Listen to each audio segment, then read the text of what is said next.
Here you have the kidney, you have the renal cortex, the renal medulla.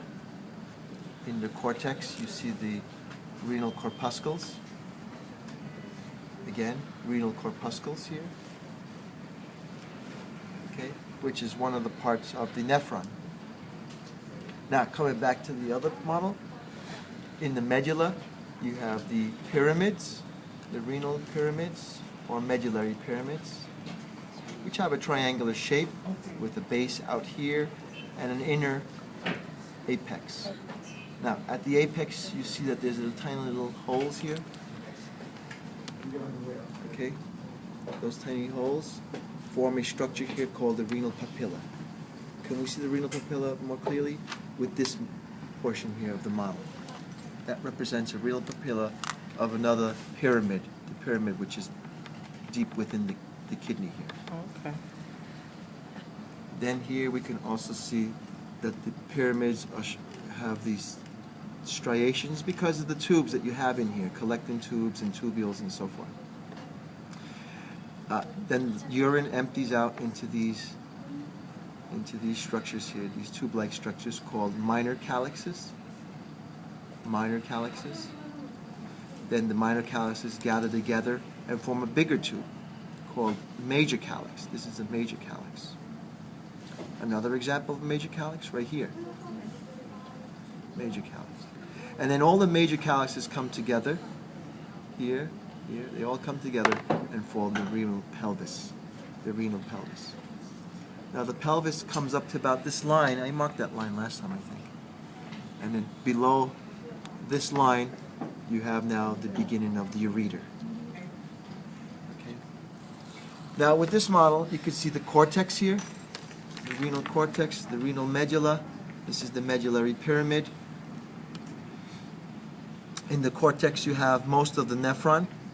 This is the renal corpuscle with two parts. Bowman's capsule. This is Bowman's capsule. And inside you have this glomerular, this capillary ball called the glomerulus. Now let's look at the parts of the nephron. We have Bowman's capsule, the proximal convoluted tubule, the loop of Henle,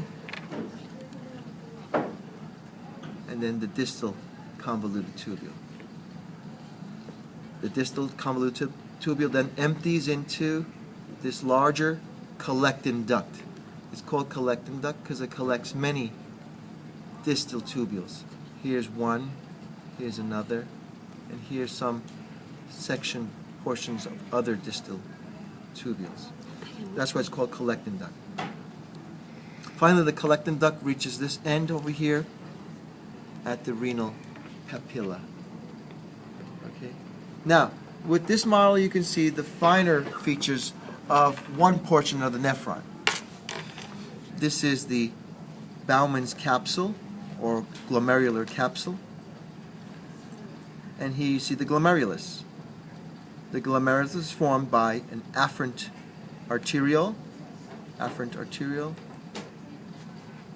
Then you have the glomerulus, and then the blood then flows into the efferent arteriole. Now, as far as the other parts of the nephron, you can only see the very beginning here of the proximal tubule. Oh, in addition, you can see just one small segment of the distal tubule as well. Small distal segment of the distal tubule. Other than that, I think that's about it for this model. Did I miss anything? No, that's it. You got it? There may be a few. The outer surface of the kidney is covered by something called the renal capsule. Renal capsule. It's like a hard connective tissue that surrounds the kidney. Okay. And then I think that's about it for this one. Anything additional, just let me know. Here, this is the model for the urinary system.